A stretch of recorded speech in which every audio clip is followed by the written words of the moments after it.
I turned my deathbed into a game show, not a metaphor, not an exaggeration. An actual game show, with questions, scoring, prizes, and the 4 contestants who thought they were coming to say goodbye to their dying mother. They weren't saying goodbye. They were taking a test. A test about me, about the woman who'd given birth to them, raised them, sacrificed everything for them. Simple questions. Easy questions. Questions any child should know about their own mother. They failed. All 4 of them, spectacularly, completely, embarrassingly. Question 1. What's Mom's favorite flower? Wrong. Question 2. When did Mom have her first heart surgery? Wrong. Question 3. What was Mom's mother's name? Wrong! 10 questions. 4 children. 0 correct answers between them. And that $8.2 million inheritance they were all counting on? The money they'd been arguing about for months, planning how to spend, already treating as theirs. Gone. Every single dollar. Redistributed in a way that would teach them the most painful lesson of their entitled lives. My name is Eleanor Hayes.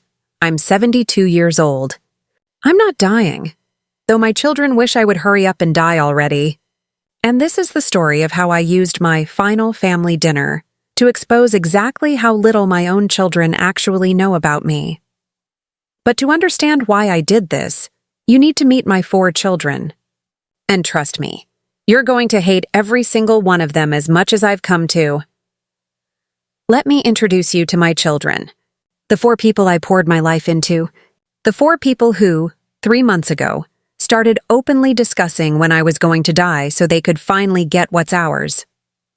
Contestant number 1, Marcus Hayes. Ite, the firstborn. Marcus is my oldest. He's a corporate lawyer in Manhattan. 6-figure salary. Corner office. Second wife who's 20 years younger than him.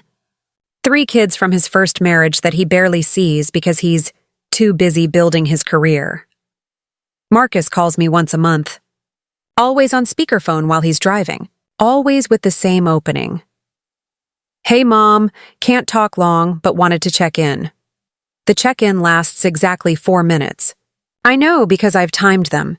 He hasn't visited in 2 years. Not for Christmas. Not for my birthday. Not even when I actually was in the hospital last year with pneumonia. He sent flowers. Expensive flowers. With a card that said, "Get well soon." Marcus and family, his assistant ordered them. I could tell because they misspelled my name. Marcus thinks he's getting the biggest share of my estate because he's the oldest son. He's already told his wife they'll use Mom's money to buy a vacation home in the Hamptons. Contestant number 2, Jennifer Hayes Morrison, 45, the overachiever. Jennifer is my only daughter. She's a cardiac surgeon at Johns Hopkins. Brilliant, driven, absolutely insufferable. She married another surgeon, Daniel, and they have twin boys who are being groomed for Harvard from birth. Jennifer calls me twice a year, Christmas and my birthday. Both calls last exactly 15 minutes. She sets a timer. I've heard it beep. She visits once a year for Thanksgiving, stays for exactly 4 hours, and spends 3 of those hours on her phone dealing with hospital emergencies. Last Thanksgiving, her emergency was responding to emails about a medical conference in Cabo. Jennifer thinks she deserves the most inheritance because she's the successful one. She's already told Daniel they'll use the inheritance to fund the boy's education and her medical research. My money, funding her glory. Contestant number 3, Robert Hayes, 42, the entrepreneur. Robert is my 3rd child. He's a serial entrepreneur, which is a fancy way of saying he's failed at 12 different business ventures using money I've loaned him over the years. Money he's never paid back. Money that totals approximately $340,000. Robert calls me whenever he needs something, which is often. Last month alone, 4 calls. Mom, I've got this amazing opportunity, just need a small investment. Mom, the business is going great, but we're having a cash flow issue. Mom, can you co-sign on this loan? He visits every few months, always with a new business proposal. Always with his hand out. always with promises that this time is different. Robert thinks he deserves the most inheritance because he's had it hardest and never got the same advantages as Marcus and Jennifer. He's already spent my money in his head, paying off debts, funding his 13th business venture, probably gambling some of it away. Contestant number 4, Claire Hayes Tucker, 38, the baby. Claire is my youngest. She's a real estate agent in Beverly Hills. She married a plastic surgeon, Trevor, who's given her so much work that she barely looks like my daughter anymore. They have one daughter, Madison, who's 9 years old and calls me Eleanor instead of Grandma because Claire thinks Grandma makes me sound old. Claire calls me when she's bored, usually while getting her nails done or sitting in traffic. Hey, Eleanor. Mom, sorry. Madison's been calling you Eleanor, so now it's stuck in my head. Anyway, how are you? That's good. Listen, I gotta go. My appointment's ready. She visits twice a year, always with Trevor and Madison, always for exactly 2 hours, always timed perfectly so they can make their next social engagement. Last visit, they stayed for 1 hour and 43 minutes. I counted. Claire thinks she deserves the most. Inheritance because she gave Mom a grandchild and because she's the baby of the family. She's already told Trevor. They'll use my money for a bigger house and for Madison's education. At an elite private school. These are my 4 children. My legacy. The people I gave up my career for, my dreams for, my entire life for. And 3 months ago, I discovered exactly what they really think of me. It started with a butt dial. Or at least, that's what Marcus claimed it was. I was home on a Tuesday evening, reading in my study, when my phone rang. Marcus's name on the screen. Unusual, it wasn't his monthly check-in day. Hello? I answered, no response. But I could hear voices, muffled. In the background, I almost hung up.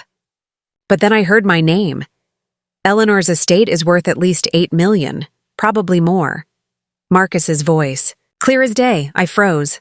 I'm the oldest, Marcus continued. In most families, the oldest son gets the majority. It's tradition. Tradition? Jennifer's voice. Sarcastic. This isn't medieval England, Marcus. I'm a surgeon. I've actually accomplished something. If anyone deserves more, it's me. Oh, please, Robert chimed in. You two got all the advantages. Private schools, college funds. Eleanor always loved you more. I'm the one who had to struggle. I should get more to make up for years of favoritism. This is ridiculous, Claire said. I'm the only one who gave her a grandchild. That should count for something.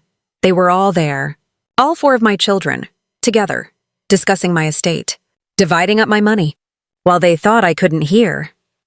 The real question, Marcus said, is when is she actually going to die? She's 72. Her mother lived to 93. Her father to 96.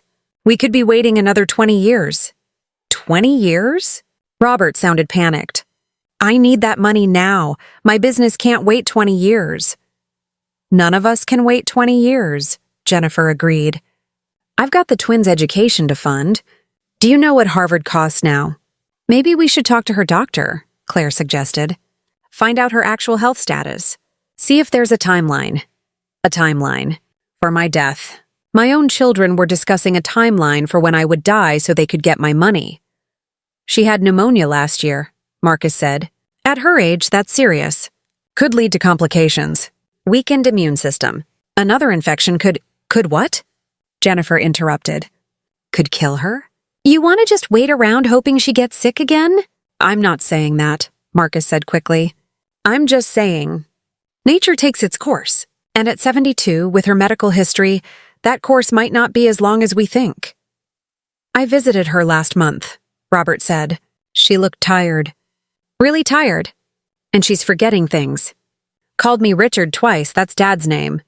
Maybe early dementia? Dementia would actually help us, Jennifer said clinically. We could get power of attorney, claim she's not mentally competent to manage her finances. We could access the money while she's still alive. That's brilliant, Claire said. Trevor has a lawyer who specializes in that. I could talk to him. The call ended, abruptly. I sat there in my study, phone still pressed to my ear, hands shaking. My children. My babies. The people I'd sacrificed everything for. They weren't just waiting for me to die. They were planning, strategizing, discussing how to either accelerate my death or declare me incompetent to steal my money while I was still alive. I sat there for 3 hours. Didn't move. Couldn't move. And then, slowly, a plan began to form in my mind. If my children wanted to know when they'd get my money, I'd tell them. I'd gather them all together. I'd make an announcement. A farewell. A final family dinner. But it wouldn't be what they expected, because I wasn't going to just hand over my money to 4 people who didn't even know who I was. Who'd never bothered to learn. Who saw me as nothing but an obstacle between them and my bank account. No. I was going to make them earn it. Or more accurately, I was going to make them fail at earning it. I was going to turn my deathbed into a game show. 2 weeks after the butt dial, I sent out invitations, not emails, not texts, physical invitations, cream-colored cardstock, engraved, formal. Eleanor Margaret. Hazecutts requests the presence of her children for a final family dinner regarding her estate and last wishes. Saturday, October 14th, 2023, Sabur p.m., Hayes Estate, RSVP required. I sent them via courier. Made sure they arrived at each child's home. Made sure they understood this was important. All 4 RSVP'd within 2 hours. Of course they did. The week before the dinner, I transformed my dining room. Hired a production company. Told them I was creating a family memory video and needed some special setup. They didn't question it. Rich old ladies do weird things. And they were getting paid well. They installed a large monitor at the head of the table, a podium with a microphone, 4 individual buzzers at each place setting, a scoring display board, cameras. Lots of cameras. My dining room looked like a game show set. Which was exactly the point. I also hired 3 people. Thomas, a law professor I'd known for 30 years, to act as host-moderator. Dr. Patricia Chen, my actual doctor, to be present as medical witness. James Morrison, my attorney, to make everything legally binding, and I wrote the questions. 10 questions, simple questions. Questions that any child who actually knew their mother, who actually paid attention during 72 years of my life, should be able to answer. I wrote them carefully, deliberately, each one designed to expose exactly how little they knew, how little they cared. The night before the dinner, I rehearsed, practiced my weak voice, my dying woman performance. I needed them to believe I was on my deathbed. Otherwise, they might not play along. Saturday arrived. 5:30 p.m. I dressed in my best nightgown, expensive silk, elegant but fragile looking. Applied makeup to look pale, weak, dying. At 5:45 p.m., I took my place at the head of the table. In my wheelchair, oxygen tank beside me, empty, but they wouldn't know that. IV stand with a saline drip, just saline, but it looked medical. At 5:58 p.m., the doorbell rang. My housekeeper, Maria, who was in on the plan and loving every minute, let them in. Marcus arrived first. Suit and tie. Looking important. He walked into the dining room, saw the setup, and his eyebrows raised. "Mom, what's all this?" "Family meeting, dear," I said weakly. "So glad you could make it." Jennifer arrived 2 minutes later, also in professional clothes. She looked around the room, taking in the cameras, the buzzers, the scoring board. "Mother, what's going on?" "Why does this look like a TV studio?" "Just something special, sweetheart," I whispered. "For our last dinner together." Robert arrived at 6:03, wearing jeans and a sports coat. Looking nervous. "Mom, you said this was about your estate?" "I brought papers for that investment opportunity I mentioned." "Not tonight, Robert," I said softly. "Tonight is different." Claire arrived last at 6:07 with Trevor and Madison in tow. "I thought this was family only," I said, looking at Trevor. Trevor is family, Claire said defensively. And Madison wanted to see you. Madison was on her iPad, not looking up. Actually, I said, my voice suddenly stronger. Claire, this dinner is for my 4 children only. Trevor, Madison, I'm sorry, but you'll need to wait in the sitting room. Maria will take care of you. Claire looked furious but couldn't argue. Not at her dying mother's final dinner. Once it was just the 5 of us, me and my 4 children, I gestured to Thomas, who stepped forward to the podium. Good evening, Thomas said in his professor voice. Thank you all for coming. Mrs. Hayes has asked me to moderate tonight's event. Please, everyone take your seats. My children sat, looking confused, suspicious, intrigued. Thomas continued, Tonight is not a traditional family dinner. Tonight, Mrs. Hayes has prepared something special. A chance for each of you to demonstrate how well you know your mother. Your answers will determine the distribution of her estate. The room went silent. Absolutely silent. Wait, what? Marcus leaned forward. This is about the inheritance? Everything is about the inheritance with you 4, I said, my voice suddenly clear and strong. You've made that abundantly clear, so let's make it official. Let's make it a game. I nodded to Thomas. The monitor at the head of the table lit up. Eleanor's final game. Prize, 8.2 million. 10. Questions. Contestants. 1. Winner. You've got to be kidding, Jennifer said. I'm not kidding, I replied. I'm dying. Or at least you all seem to think I am.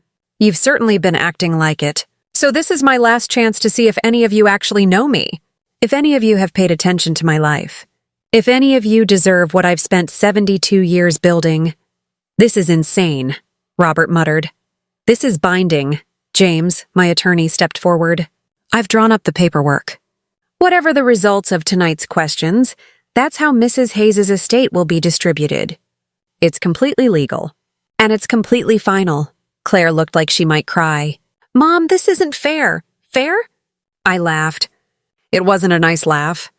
Let's talk about fair after you answer the questions. Thomas, let's begin. Thomas cleared his throat. Question 1 for all 4 contestants. First correct answer gets 1 point. No conferring. Use your buzzer to answer. The room fell silent except for the hum of the cameras. Question 1. Thomas read from his cards. What is Eleanor's favorite flower? 4 buzzers. 4 faces concentrating. 4 children who should know this answer. Marcus buzzed first. Roses? Incorrect, Jennifer buzzed. Lilies? Incorrect, Robert buzzed. Tulips? Incorrect, Claire buzzed. Gardenias? Incorrect, I smiled. A sad, bitter smile. It's peonies. My favorite flower is peonies. I've had a peony garden behind the house for 35 years. Every one of you has walked past it hundreds of times. Not one of you ever noticed. The scoreboard lit up. Marcus, 0. Jennifer, 0. Robert, 0. Claire, 0. Question 2, Thomas continued. And I sat back in my wheelchair, watching my children's faces as they realized this wasn't going to be as easy as they thought. This was going to be a massacre, and I was going to enjoy every single minute of it. Thomas pulled out the next card. Question 2. In what year did Eleanor have her first heart surgery? I watched my children's faces, panic, confusion, desperate calculation. Jennifer buzzed first, fitting, since she's a cardiac surgeon. 2015? She guessed. Incorrect. Marcus buzzed. 2010? Incorrect. Robert and Claire didn't even buzz. They had no idea. The answer, I said quietly, is 1998. 25 years ago. I had a heart valve replacement. I was in the hospital for 2 weeks. Marcus, you visited once for 20 minutes because you had a work emergency. Jennifer, you were in medical school and didn't visit at all. Sent a card. Robert, you borrowed $5,000 from me 2 days before my surgery to invest in a tech startup that went bankrupt. Claire, you were 16 and complained the entire visiting hour that you were missing a party. The room was silent, but none of you remember the surgery itself. Interesting. Score update. Marcus, 0. Jennifer, 0. Robert, 0. Claire, 0. Question 3, Thomas read. What was Eleanor's mother's name, your grandmother's name? Another wave of panic. Claire buzzed. Margaret? Incorrect, Marcus buzzed. Elizabeth? Incorrect, Jennifer buzzed. Catherine? Incorrect, Robert didn't buzz. Just sat there defeated. Her name, I said, my voice harder now, was Dorothy. Dorothy Ann Hayes. She died 12 years ago. All 4 of you attended her funeral. She was my mother, your grandmother, and not one of you remembers her name. Score update.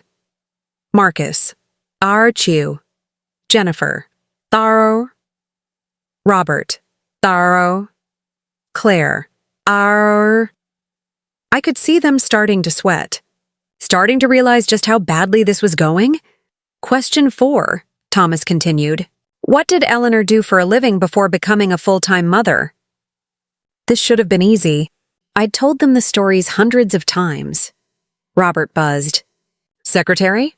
Incorrect, Claire buzzed. Teacher? Incorrect, Marcus buzzed. Nurse? Incorrect. Jennifer didn't buzz. Just shook her head. I was a civil engineer, I said. I graduated from MIT in 1973, one of only 12 women in my engineering program. I worked on the design team for the water treatment facility that still serves this city. I had job offers from 3 major firms. I was going to change the world. I paused. Let that sink in. Then I got pregnant with Marcus. Your father wanted me to stay home. Just until the baby's older, he said. But then Jennifer came. Then Robert. Then Claire. 25 years of my life staying home. Raising you 4. My career, gone. My dreams, disappeared. And not one of you ever knew what I gave up for you. The silence was deafening. Score update. Marcus, 0. Jennifer, 0. Robert, 0. Claire, 0. Question 5. Thomas's voice was gentler now, perhaps feeling sorry for them. What is Eleanor's favorite color? A simple question. The kind of question every child should know about their parent. All 4 buzzers went off almost simultaneously. Blue, Marcus shouted. Pink, Jennifer guessed. Purple. Robert tried. Yellow, Claire offered. Green, I said simply. My favorite color is green. The living room curtains? Green. The blankets on my bed? Green. My car? Green. The dress I wore to every single one of your weddings? Green, but you never noticed. Because you never looked at me. You looked through me. Score update. Marcus, 0. Jennifer, 0. Robert, 0. Claire, 0. 5 questions. 4 contestants. 20 possible points. Current total, 0. Marcus stood up. This is ridiculous. These questions are designed to make us fail. Nobody remembers these tiny details. Tiny details? I interrupted. These aren't tiny details, Marcus. This is my life. These are the basic facts about who I am as a person. And you don't know any of them because you never cared to learn them. Mom? Jennifer started. Don't. I cut her off. Don't try to explain. Don't try to justify. We're only halfway through. Let's see if any of you can score a single point. Thomas, question 6, please. But before Thomas could read the next question, Robert stood up. I need some air, he said, his face red. I can't. Sit down, Robert, I said coldly. You wanted your inheritance? You wanted to know how my money would be divided? This is how. By proving you actually know the woman whose money you're so eager to spend. Sit. Down. He sat, and the game continued. Thomas cleared his throat, visibly uncomfortable now. Even he hadn't expected this level of failure. Question 6, he read. On what date did Eleanor's husband, your father, pass away? The room went cold. This was different. This wasn't about favorite colors or careers. This was about their father. My husband. The man who'd been gone for 8 years. Surely they remembered this. Marcus buzzed immediately. Confident. June 12th, 2015. Incorrect. His face fell. But I was at the funeral. I gave the eulogy. It was definitely June. The funeral was June 15th, I corrected. Your father died on June 9th, 3 days before the funeral. You gave a beautiful eulogy, Marcus. Really beautiful. You talked about what a great man he was, how much he meant to all of us. You spoke for 12 minutes. You cried. Everyone was very moved. I paused. Let him sit with it. But you got the date of his death wrong. Even in your eulogy.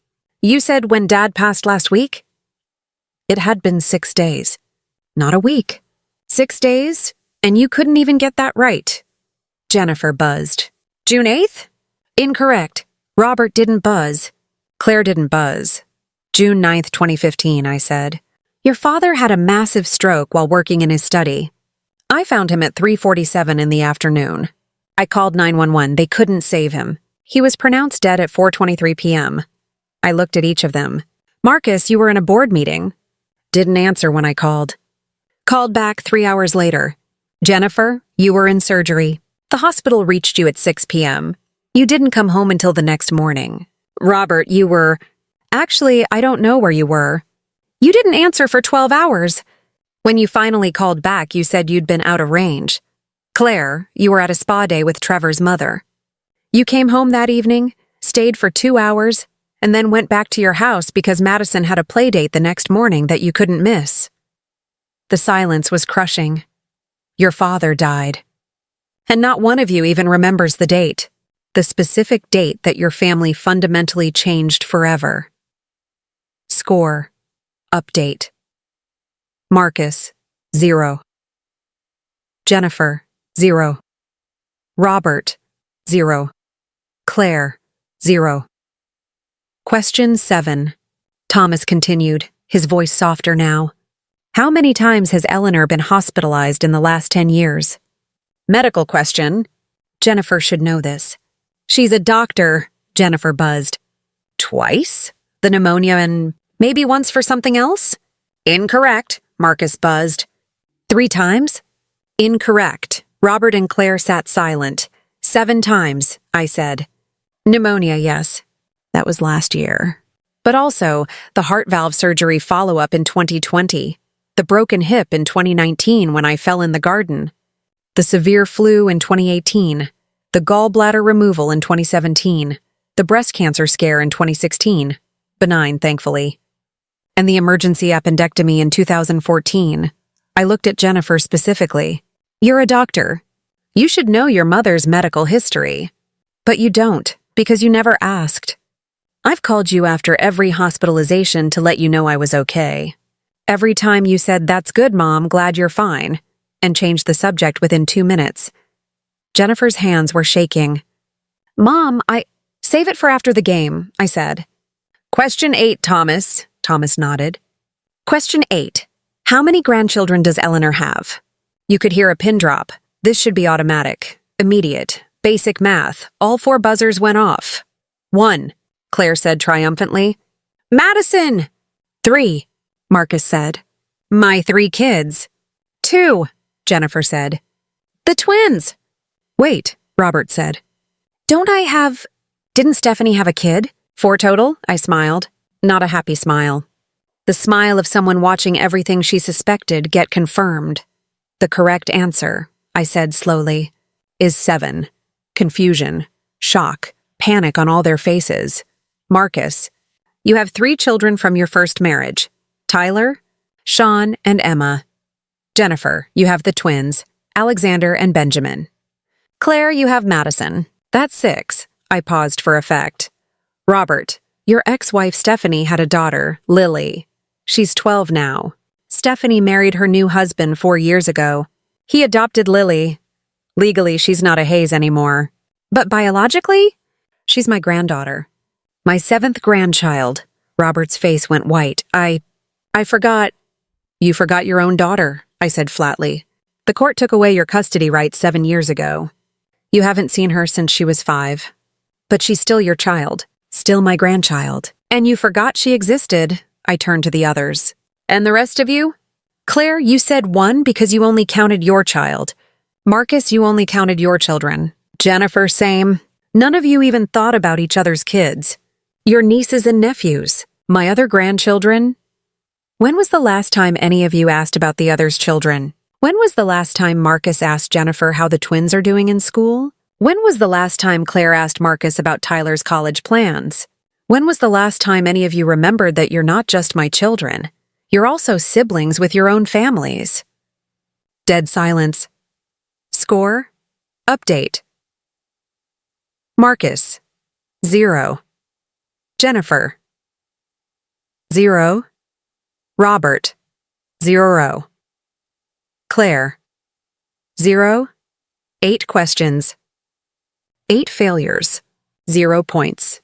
And we were just getting started. Question 9, Thomas said, and I could hear the sympathy in his voice now. He was feeling bad for them. I wasn't. What is Eleanor's greatest regret in life? The room froze. This wasn't a factual question. This required actual knowledge of me as a person. Understanding my emotions. My inner life. No one buzzed. 30 seconds passed. A minute. Anyone? Thomas prompted. Finally, Marcus buzzed. Not traveling more? Incorrect, Jennifer buzzed. Not pursuing her career?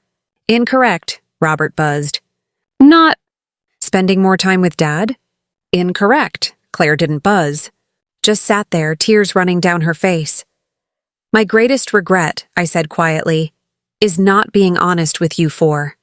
For 72 years, I've played the role of the perfect mother. The sacrificial mother. The mother who gives everything and asks for nothing. I pretended to be happy. I pretended that giving up my career was fulfilling. I pretended that your father's decision for me to stay home was mutual. I pretended that watching you all grow up and move away and forget about me was enough. I looked at each of them. My greatest regret is teaching you by example that mothers don't matter. That my needs didn't matter. That I didn't matter, because now you believe it. And I have no one to blame but myself. The silence was absolute. Score update. Marcus. 0. Jennifer. 0. Robert. 0. Claire. 0.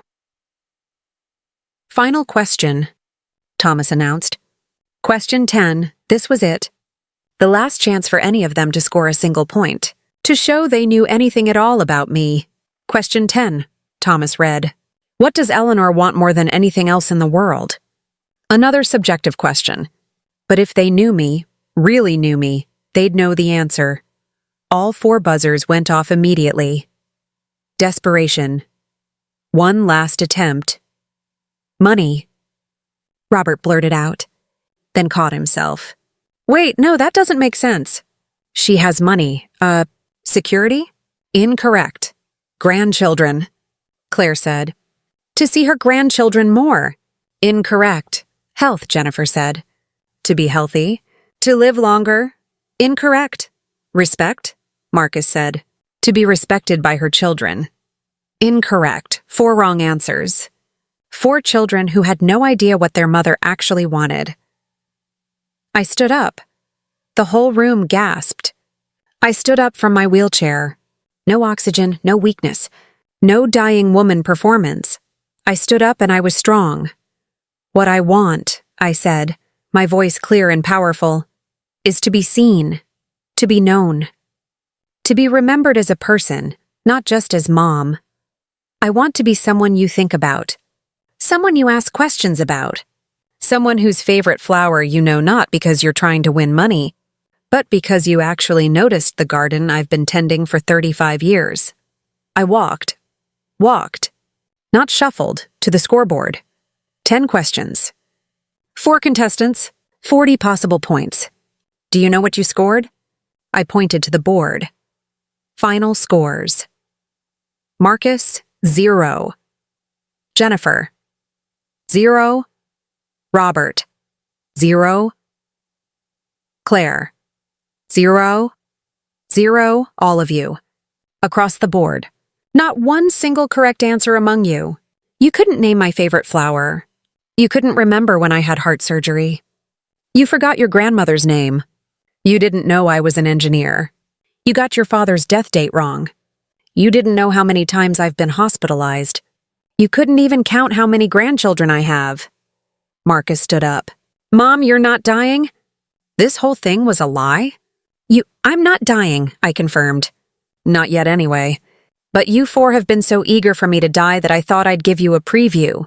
Show you what it would be like to try to claim your inheritance.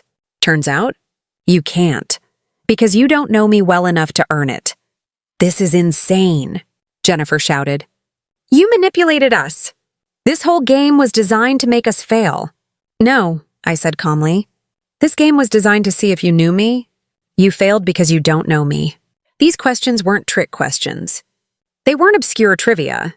They were basic facts about my life that any loving child should know about their parent. We're busy, Marcus protested. We have careers, families, lives.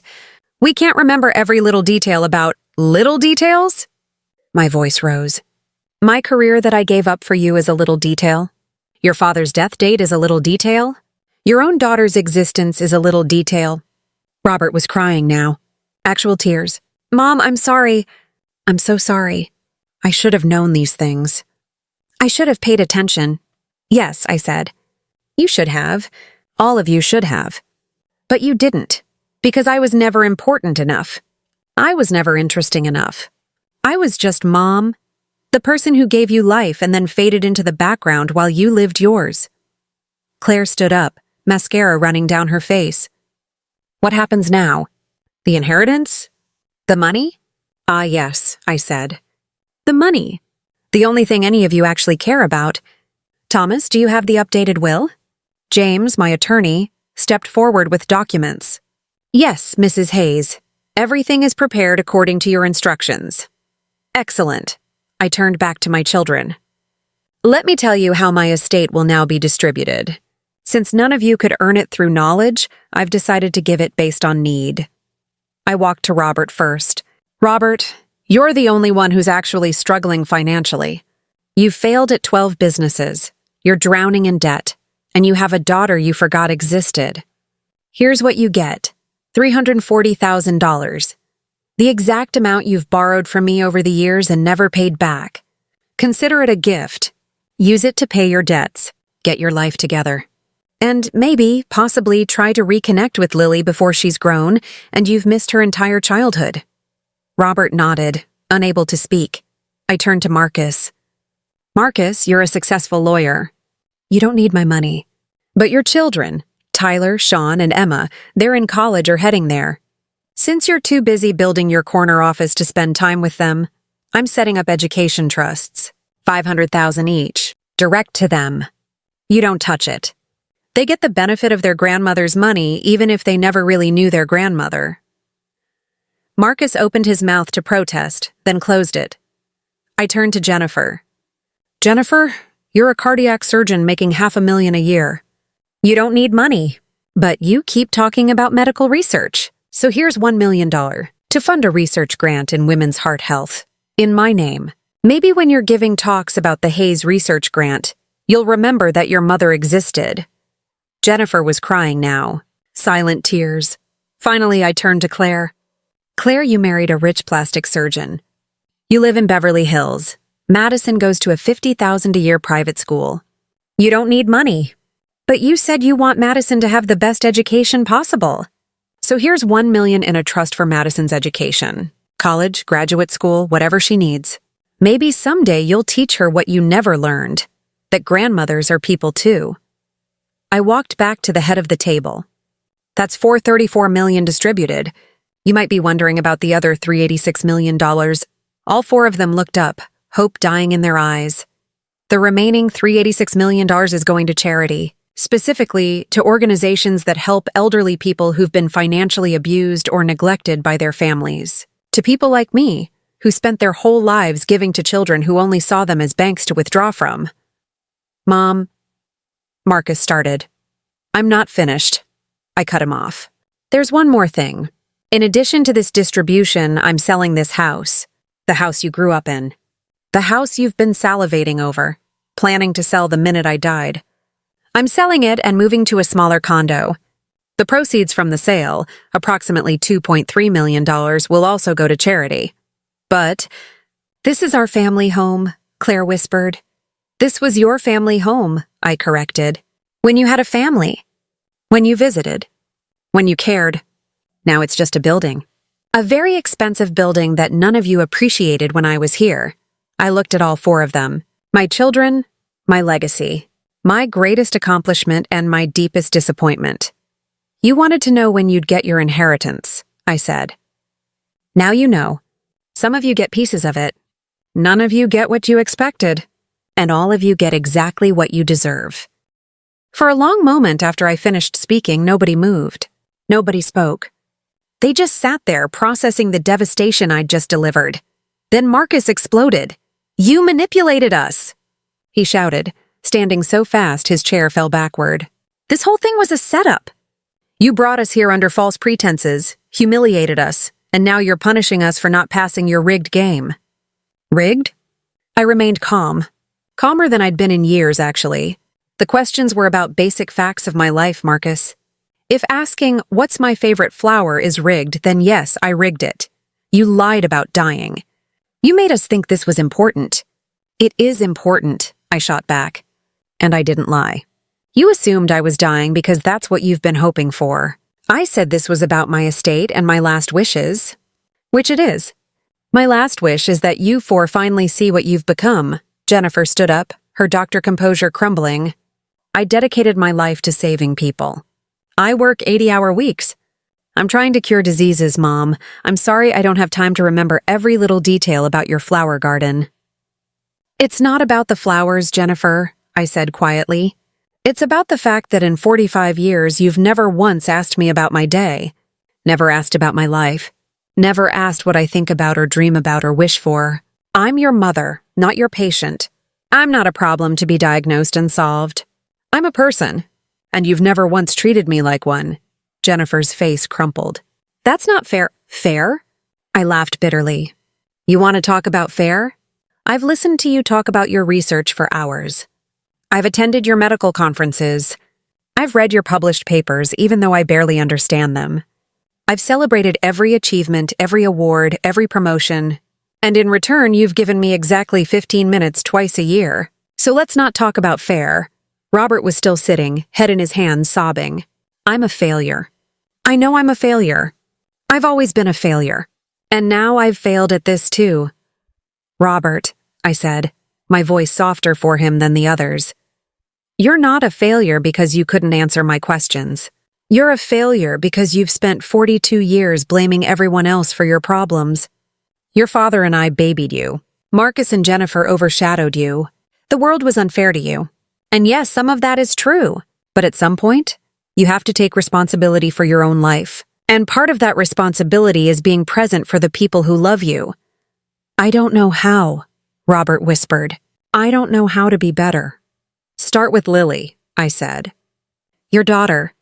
The one you forgot existed. Find her, apologize, try to be part of her life. It might be too late. She might not want you, but try. That's how you start being better. Claire hadn't said anything. She was just sitting there, mascara streaking her face, staring at nothing. Claire? I said gently. She looked up at me. You hate me, don't you? No, I said honestly. I don't hate you. I'm disappointed in you. There's a difference. I call you Eleanor. I let Madison call you Eleanor. I married a man who thinks aging is a disease to be cured. I've had so much work done I barely recognize myself in the mirror.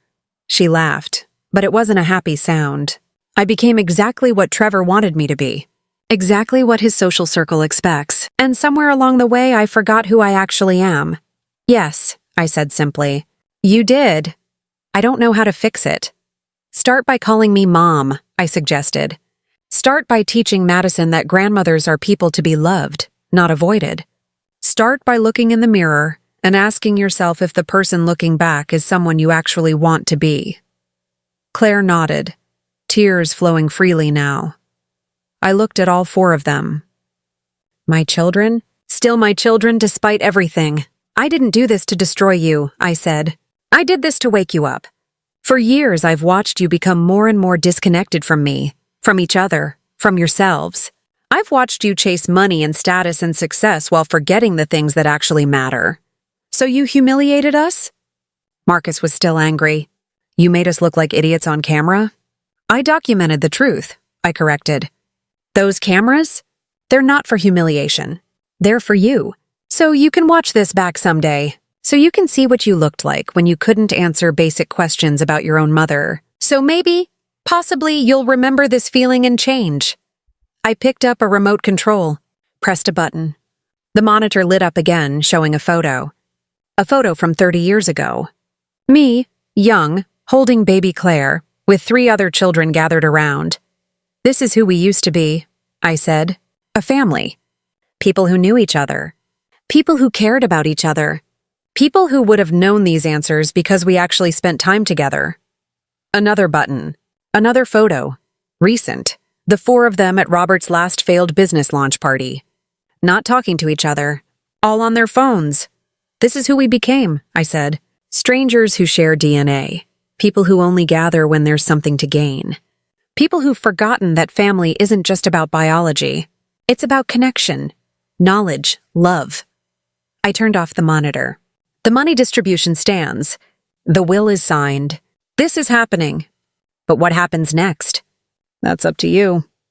6 months after the game show dinner, my life changed in ways I never expected. Robert Hawaii was the first to reach out. 2 weeks after the dinner, he called me, not asking for money, not making excuses, just calling to talk. I found Lily, he said. Her mom, Stephanie, let me see her. We had coffee. Lily's 12 now. She's amazing, Mom. She's in 7th grade, loves science, wants to be a marine biologist. And I missed all of it. Are you going to keep seeing her? I asked, if she'll let me. If Stephanie allows it. I can't undo the past 7 years. But maybe I can be there for the next 7. Over the following months, Robert slowly rebuilt his relationship with his daughter. It was awkward, painful, but he kept showing up. And slowly, Lily started trusting him again. He also finally got a steady job. Not entrepreneurship, just a normal, regular job at a marketing firm. It doesn't make him rich, but it makes him stable. And for Robert, that's revolutionary. He calls me once a week now. Sometimes twice. We talk about normal things. His day, my day. How Lily's doing in school. He asks me questions. Remembers my answers.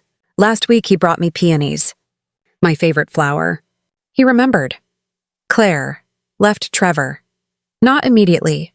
It took her 3 months. But she finally did it.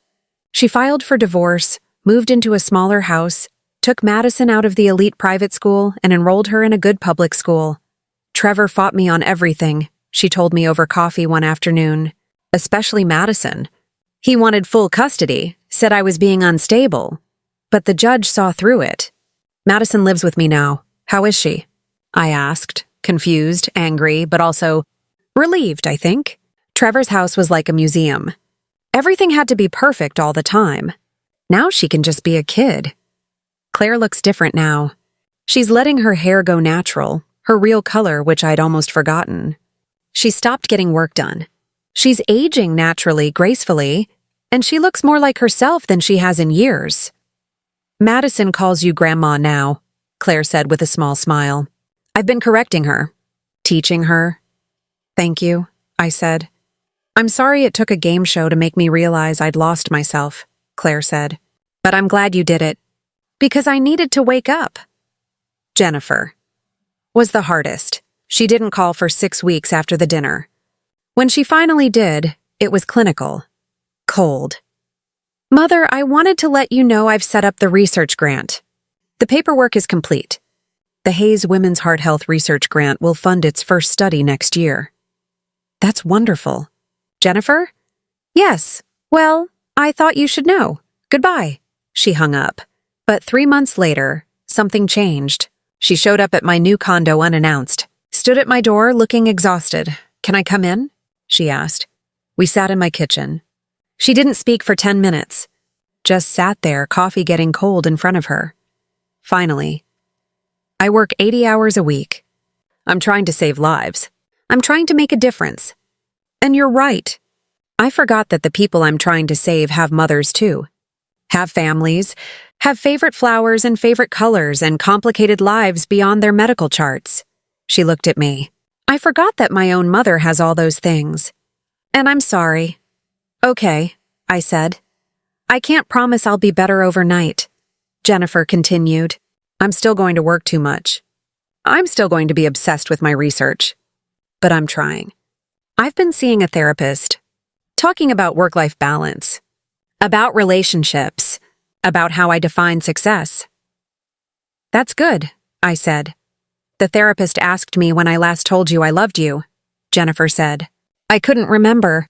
Isn't that horrible? I couldn't remember the last time I told my own mother I loved her. She reached across the table.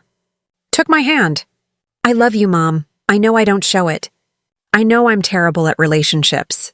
But I do love you, and I'm going to try to be better at showing it. It's not perfect. Jennifer still works too much. Still calls in frequently. But she's trying, and that's something. Marcus is the only one who hasn't really changed. He sent a lawyer letter 2 weeks after the dinner, contesting the will, claiming I was mentally unstable, claiming the whole game show was proof of diminished capacity. The judge dismissed it. James, my attorney, had documented everything perfectly. I was clearly of sound mind. The will was valid. Marcus's challenge went nowhere except costing him $50,000 in legal fees. He hasn't called, hasn't visited. According to Jennifer, he tells people I disowned him for no reason. He's positioned himself as the victim in this story. But his children, Tyler, Sean, and Emma, they've reached out. All 3 of them. They thanked me for the education trusts. Tyler said, Grandma, I'm sorry Dad's being like this. But I'm grateful. And I want you to know, I remember you. I remember the cookies you used to bake. I remember the stories you told us. I remember. So maybe Marcus hasn't changed. But his children, my grandchildren, they have. And that's something. I'm sitting in my new condo as I record this final part of my story. It's smaller than my old house. Much smaller. But it's mine. And I love it. The remaining $386 million I promised to charity, I've started distributing it. The first $1 million went to a foundation that provides legal services to elderly people being financially abused by family members. The second $1 million went to programs that help older adults stay connected and engaged. The rest will follow over the next few years. People ask me if I regret the game show, if I think I was too harsh, if I wish I'd handled it differently. No, I don't regret it. Was it unconventional? Yes. Was it painful? Absolutely. Did it work? For 3 out of 4 of my children, yes. And that's better than 0 out of 4. But more importantly, it freed me. For 72 years, I played a role. The self-sacrificing mother. The woman who gave everything and expected nothing. The woman who made herself small so her children could be big. I'm done being small. I'm done pretending that it's okay for adult children to treat their parents like ATMs. I'm done accepting breadcrumbs of attention and calling it love. I'm done teaching the next generation that mothers are disposable. The game show wasn't really about whether my children knew my favorite flower or the date their father died. It was about whether they'd bothered to see me as a full human being, whether they'd ever looked past Mom and seen Eleanor, a woman with dreams, regrets, opinions, feelings they hadn't. But now they have no choice. Some of you watching this probably think I'm a terrible mother, that I should have been more forgiving, that I should have just given them the money and accepted that this is how modern families work. But here's what I've learned. Sometimes the most loving thing you can do is refuse to enable dysfunction. Sometimes the greatest gift you can give your children is the truth, even when that truth is painful. My children thought they knew me, thought they could predict what I'd do, thought I'd just die quietly and leave them money. They were wrong. And now? 3 of them are building real relationships with me. 3 of them are trying to change. 3 of them are learning that mothers are people too. That's not a failure. That's a victory. To anyone watching this who's in a similar situation, anyone who's been taken for granted by their own family, anyone who's felt invisible to the people they love most, Here's what I want you to know. You don't owe anyone your inheritance just because they're related to you. You don't owe anyone a relationship that's one-sided.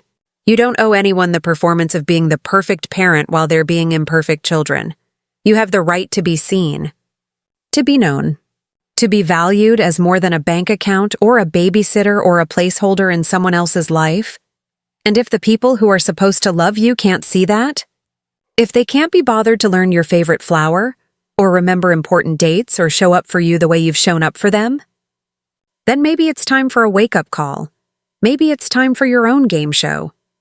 I turned my deathbed into a game show, and all 4 of my kids failed every single question about me. But you know what? That failure might have been the best thing that ever happened to us, because now we have a chance to start over, to build something real, to actually be a family instead of just people who share DNA. Will it work? I don't know. Maybe. Maybe not.